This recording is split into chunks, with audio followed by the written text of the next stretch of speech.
오늘은 그 십자가 시리즈 설교 두 번째 시간이 되겠습니다.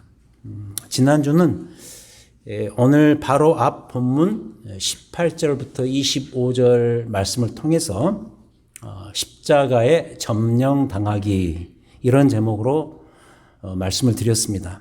그때 제일 강조했던 바가 바로 이거였습니다. 우리 각자는, 우리 신자들은 예수 그리스도의 십자가에 포로가 되지 않고서는 안 된다.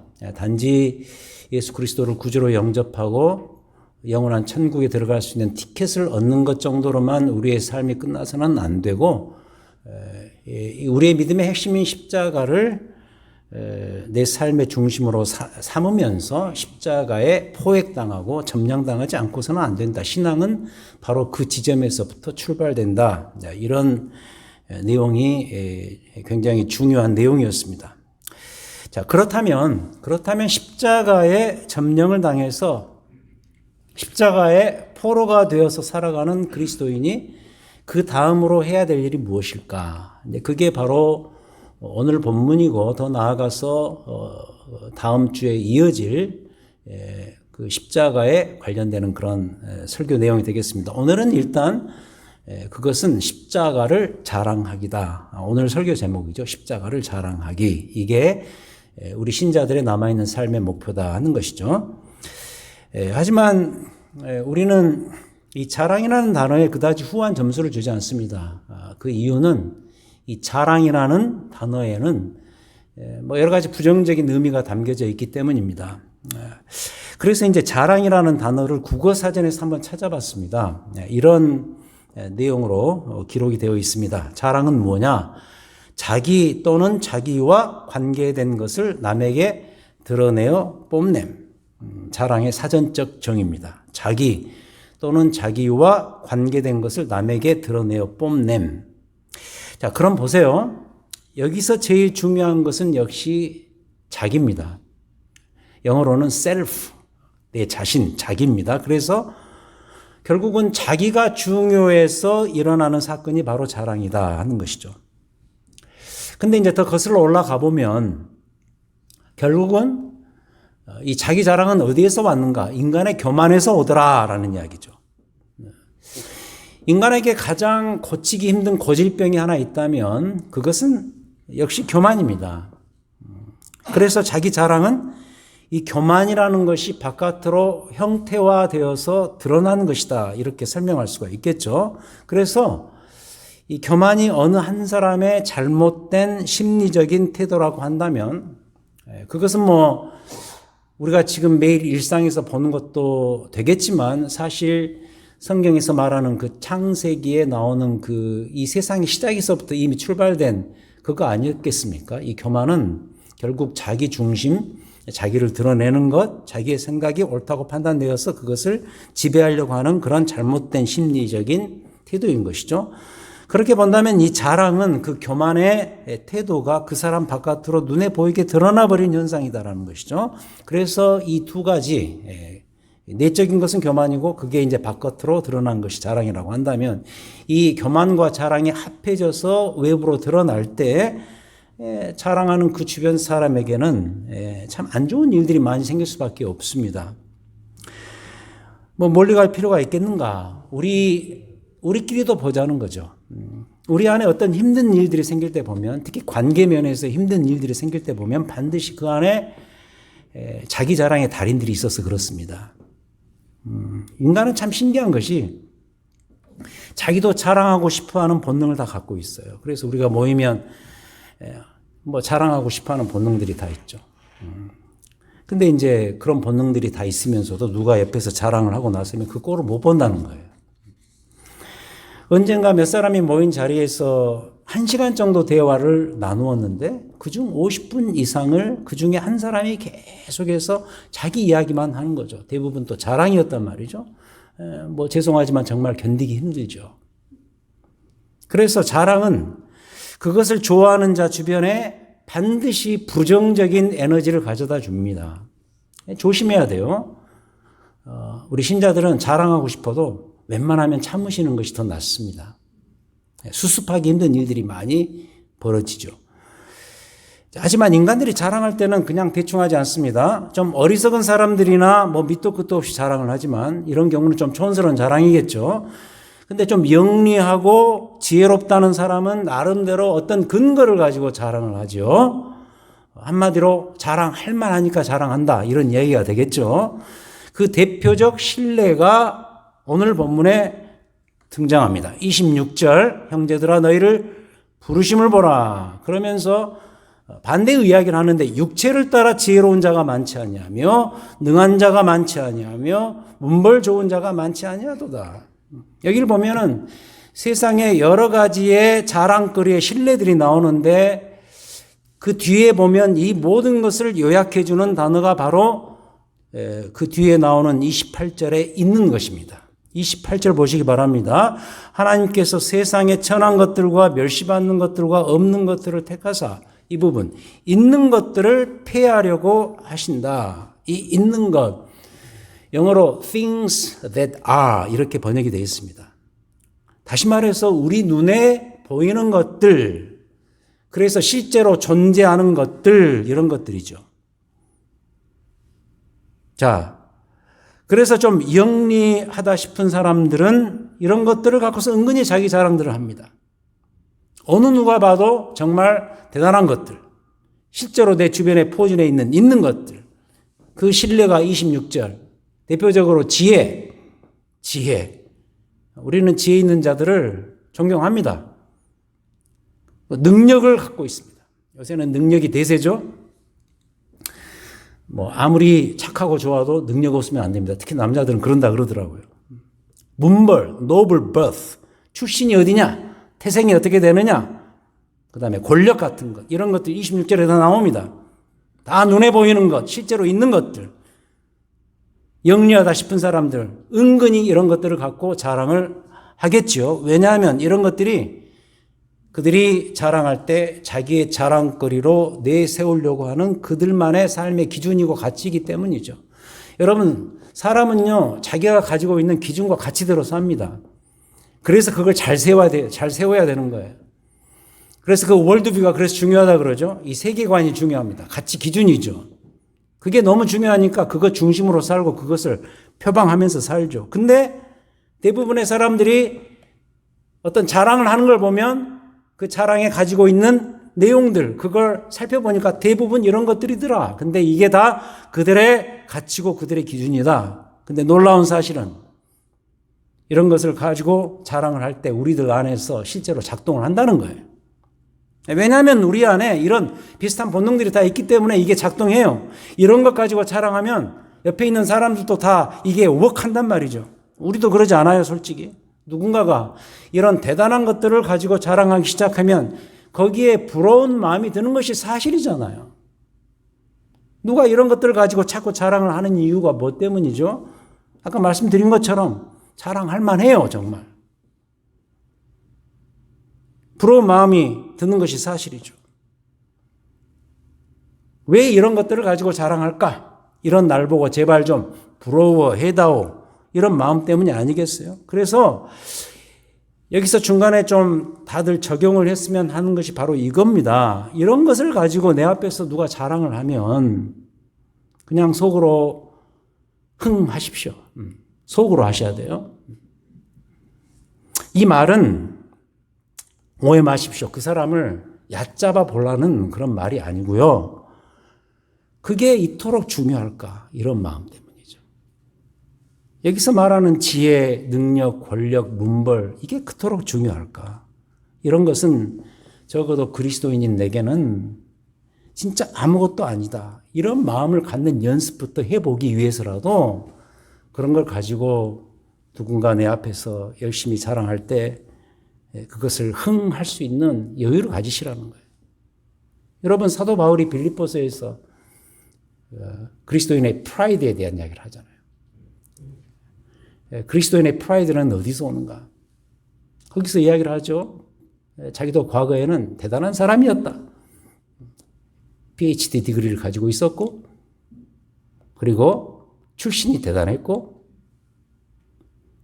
그리고 사회적인 행동주의자로서 열심히 일했던 그런 경력을 가지고 그걸 가지고 자랑하고 이야기한다면 나도 할 말이 있다. 하지만 예수 그리스도를 위해서 그 모든 것을 해로 여겼다.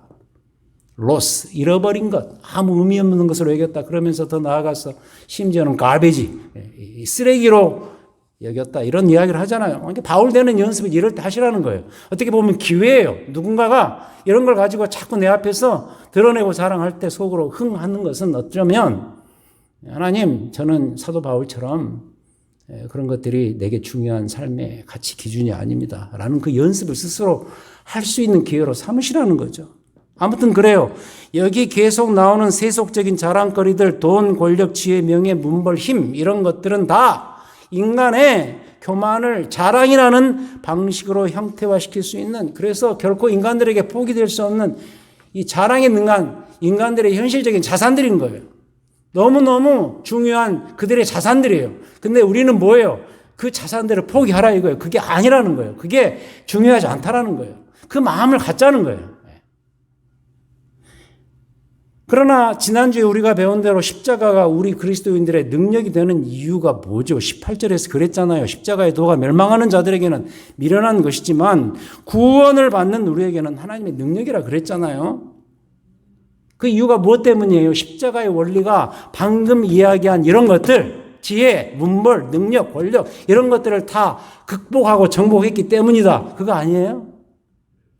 십자가는 이런 것들과는 정반대, 추함, 연약함, 무능 아니에요. 십자가가 그토록 중요하다고 믿는, 그래서 그리스도의 삶을 따르겠다고 하는 우리들에게, 그러면서 교회에 나와서 신앙생활하는 우리들에게 왜 그토록 십자가 가지고 있는 그 원리와 본질에 대해서 충실하지 못한지 우리의 세태와 우리의 삶을 보면 알 수가 있잖아요. 그리스도의 십자가를 그토록 우리가 추앙하고 바라보고 그렇게 따르겠다고 말하면서 여전히 우리는 이 세상의 지혜와 문벌과 권력과 능력에 우리의 눈이 가 있고 마음이 가 있는 게 사실이지 않습니까? 이걸 극복하자는 거죠. 왜요? 십자가가 이미 그것을 극복했기 때문에. 십자가는 추함이에요. 연약함이에요. 무능이에요. 여러분 그 길을 따라가시겠어요? 정말 강조했던 바가, 지난주 강조했던 바가 이거 아니게, 우리의 메시아가, 우리의 구원자가 패배, 연약함, 무능의 상징인 십자가에 매달려 버리셨단 말이에요. 우리의 구원자가 그렇게 매달려 버리셨단 말이죠. 그 결과가 뭐예요? 그 결과가 뭐예요? 그리고 끝났어요? 그 십자가, 그 무능함으로 그냥 끝나버렸어요? 아니잖아요. 그게 아니라고 한 게 지난주에 우리가 배웠던 거예요. 그 결과가 뭐냐? 그랬던 십자가가 오히려 역으로 우리의 능력이 되어버렸다. 이게 가르침이에요. 그 역설을 기억하시라니까요. 그 역설이라는 단어를. 말도 안 되는데 말이 돼버리는 거예요. 이게 지난주에 강조점이라고 한다면 그럼 보세요. 이런 추하고 연약한 십자가가 우리의 삶의 현실적인 능력이 되어버렸다면 우리에게는 이 세상에서 그토록 자랑하고 싶어하는 이 자랑거리들에 더 이상 휩쓸 이유가 없어진다는 거예요. 한 가지만 그래서 짚고 넘어갑시다. 우리의 현실을 이야기하자는 건데, 이건 정말 다행히도 우리는 이런 눈에 보이는 것들을 대부분 현실적으로 소유하고 있지 못한다는 사실이죠. 소유했다 쳐도 좀 그 영향력이 좀 미미한 수준이라고 저는 생각을 합니다. 그래서도 저는 우리 교회 안에 이런 것들로 정말 탁월하게 반짝반짝 빛나고 계신 그런 교인들이 많이 안 계시는 것을 복으로 생각하고 있는 사람입니다. 목사님, 아닌데 저는? 알아서 생각하세요. 제가 보기에는 객관적으로 우리 교회 안에는 이런 면들을 정말 반짝반짝하게 갖고 계신 분들이 안 계세요. 만약에 우리 안에 이런 걸로 정말 반짝반짝하게 빛나는 그런 분들이 좀 계시고 좀 많이 계신다면 어떤 일들이 벌어질까 이런 생각을 해봤어요. 그때부터 우리 교회는 더 어려운 길로 빠질 거예요.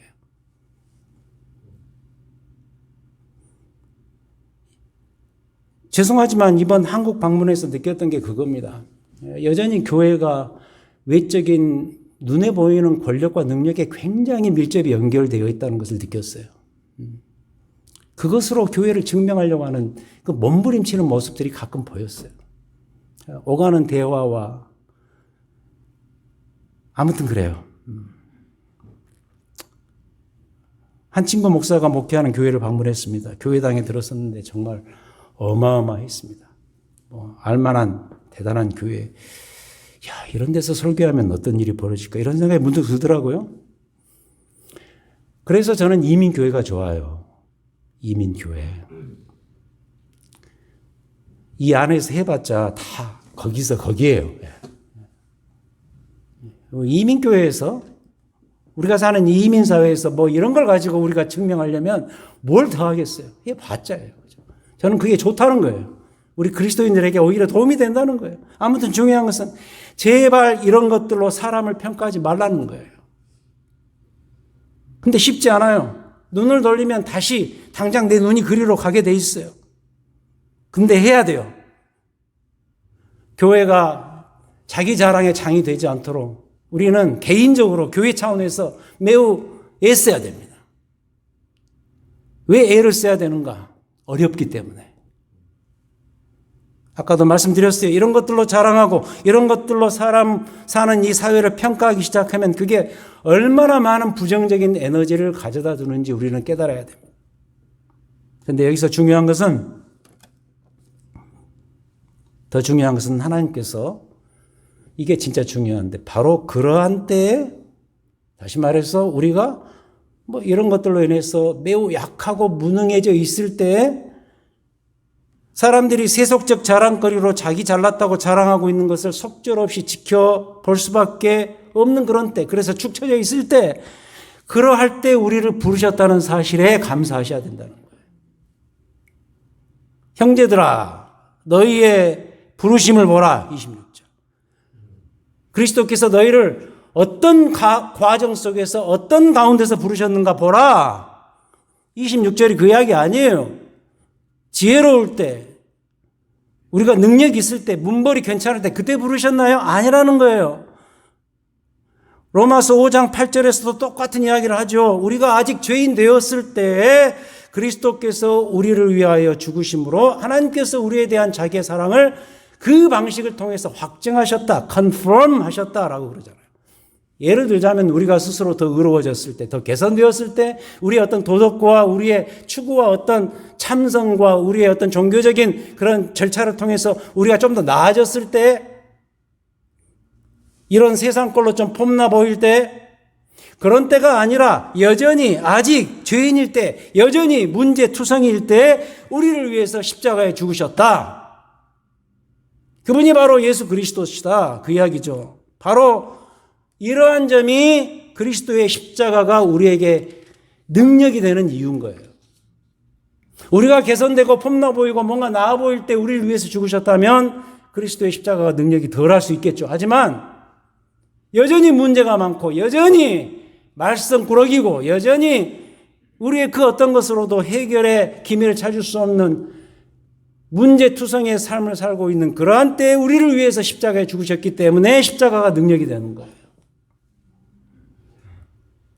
그래서 그리스도께서는 십자가의 능력으로서 세상에 모든 자랑거리들을 다 부수셨어요. 28절이 그 이야기 아니겠어요? 하나님께서 세상에 천한 것들과 멸시받는 것, 없는 것들을 택하셔서 십자가에 다 담겨져 있는 것들이죠. 천한 것, 멸시받는 것, 없는 것들을 오히려 선택하셔서 있는 것들을 폐하신다는 거예요. 또 십자가로 인해서 이젠 어느 누구도 자신의 자랑거리로서 하나님 앞에서 스스로를 자랑하지 못하게 하셨어요. 이 막으신 거예요. 이 방식을 통해서. 29절. 이는 이런 역설적인 방법을 택하신 이유가 뭐예요? 이는 아무 육체도 어느 누구도 하나님 앞에서 자랑하지 못하게 하시고 여러분이 그 십자가를 은혜로 생각하시는데 이런 관점에서 십자가가 정말 내 삶의 은혜인가를 여러분들이 다시 한번 어떻게 보면 알고 계신 거예요. 근데 다시 한번 확인했으면 좋겠어요. 그래서 이게 사실이라면 그럼 이제 우리에게 남는 것은 딱 한 가지뿐인데 그것은 오늘 설교 제목처럼 우리의 유일한 자랑은 오직 예수 그리스도의 십자가밖에 없다는 사실이에요. 유일한의 여러분들의 여러분들의 그 생각을 모으십시오. 유일한. 뭐 다른 자랑거리 많이 있는데 십자가가 조금 더 아니고 다 제끼고 유일한 여러분의 삶의 자랑거리는 십자가 하나밖에 없다는 거예요. 그리스도인들은 오직 그리스도의 십자가만을 자랑해야 돼요. 30절. 이유가 뭐죠? 예수는 우리에게 지혜와 의로움과 거룩함과 구원함이 되셨기 때문이다. 십자가를 통해서 그토록 세상 사람들이 추구하는 지혜의 완성이 이루어졌고 의로움이 해결되었고 거룩함과 구원함이 되셨기 때문에 30절. 그래서 우리는 예수 그리스도 그분 안에서만 자랑할 수 있어요. 아니요, 더 나아가서 우리는 예수 그리스도 그분 안에서만 자랑해야 돼요. 31절 기록된 바 자랑하는 자는 주 안에서 자랑하라 함과 같게 하려 함이라. 왜 그러죠? 예수 그리스도 그분만이 나의 참 지혜가 되시기 때문입니다. 여러분 오늘 좀 결정하셔야 돼요. 세상 지혜에는 한계가 있다는 거예요. 여러분들이 어떤 지혜를 추구하시는지 모르겠지만 물론 그 지혜가 일반 은총 차원에서 필요한 것은 분명한 사실입니다. 정치가 필요하고 경제가 필요하고 그래서 많은 학자들의 도움을 받고 우리가 많은 혜택을 받고 사는 건 사실이에요. 그럼에도 불구하고 그 위에 진정한 지혜는 예수 그리스도께서 십자가에 보여주신 하나님의 지혜밖에 없다는 것. 아무리 탁월하게 보여도 세상 지혜는 한계가 있다. 그 모든 지혜들 위에 진정한 참 지혜는 그리스도 십자가를 통해서 드러난 하나님의 지혜밖에 없다는 이 결론에 여러분들의 마음의 100%를 두셔야 된다는 거예요. 이것이 바로 우리가 지난주에 배웠던 거죠. 그래서 세상 지혜로는 참 진리에 이룰 수가 없어요. 근본적으로 불가능해요. 그래서 우리 중에 그 어느 누구도 세상 지혜로서 나는 득도했다, 다 깨달았다 이렇게 말할 수도 없고 그렇게 말해서도 안 된다는 거예요. 하지만 참 지혜의 근원 되시는 예수 그리스도를 통해서는 그리고 그 지혜를 완벽히 표현해낸 십자가를 통해서는 우리는 the true wisdom, 참 지혜를 얻을 수가 있다. 그러므로 결론은 뭐죠? 십자가의 지혜는 여러분들이 얼마든지 자랑해도 되는 지혜입니다. 그럼 이제 마지막으로 이 문제를 겸손의 문제와 연결해서 생각을 해보고 설교를 마치도록 하죠. 무슨 말이냐면 여러분 우리의 삶을 살아가는 데 있어서 특별히 우리 그리스도인들에게는 더더욱 그렇죠. 이 겸손의 문제가 얼마나 중요합니까? 그렇다면 십자가를 자랑하는 삶과 나의 겸손한 삶과는 어떤 관계가 있을까? 이 문제들을 다뤄보자는 거죠. 십자가를 사랑하고 자랑하는 그 삶과 내 겸손의 문제는 관계가 없는 것이 아니라 관계가 있다. 그 이야기를 하려고 하는 거죠. 이를 알기 위해서 일단 겸손을 이렇게 정의할 수가 있겠죠. 교만하지 않는 것이 겸손이죠. 교만과 자기 자랑은 같이 가는 거기 때문에 우리가 겸손하려면 교만하지 않아야 됩니다. 앞서 배운 대로 교만은 결국 자기 자랑이기 때문에 겸손한 자는 결코 자기 자랑을 하지 않습니다. 실제로 그러지 않던가요? 참 이상해요.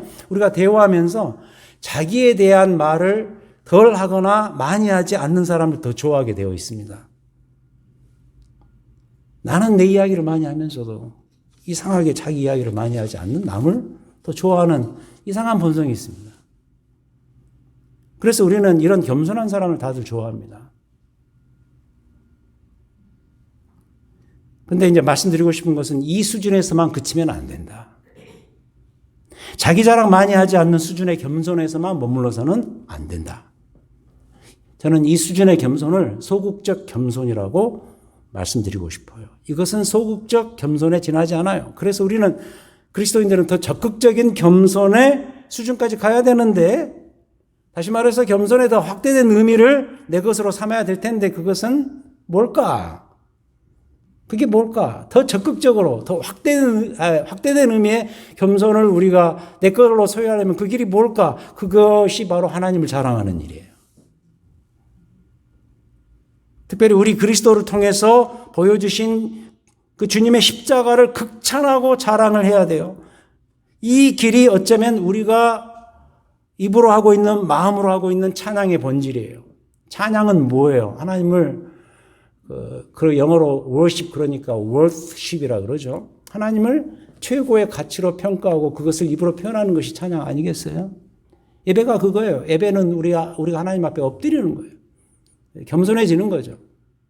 그 자세 자체에서 보여주는 게 뭐죠? 하나님만이 최고이십니다.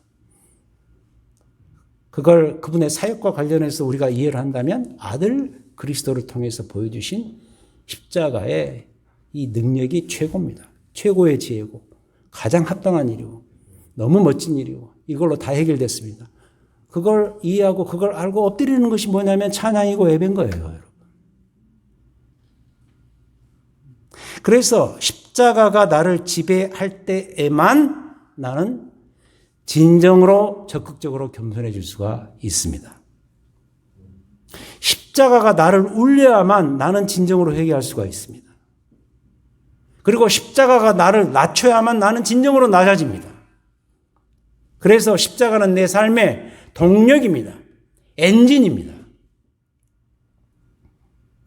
십자가가 나를 움직일 때 그때서야 내가 비로소 겸손해집니다. 겸손이라는 것은 내가 단지 낮아져야 되겠다는 심리적이고 도덕적인 움직임 이런 정도가 아니고 진정한 겸손은 십자가 앞에 늘 굴복하는 삶의 자세에서만 옵니다. 그래서 십자가만이 나를 진실로 겸손하게 할 수 있고 그래서 내가 십자가를 자랑할 때 나 역시도 진실로 겸손해질 수가 있는 겁니다. 그래서 십자가를 매우 적극적으로 자랑하십시오. 그러면 그때 여러분들이 겸손해지십니다. 사도 바울 그의 인생 모토 우리가 다음에 배울 2장 2절의 그 구절과 짝이 되는 대표적인 갈라디아서 6장 14절의 그 구절을 여러분들이 아시죠? 그러나 내게는 우리 주 예수 그리스도의 십자가 외에 결코 자랑할 것이 없으니 그리스도로 말미암아 세상이 나를 대하여 십자가에 못 박히고 내가 또한 세상에 대하여 그러하니라.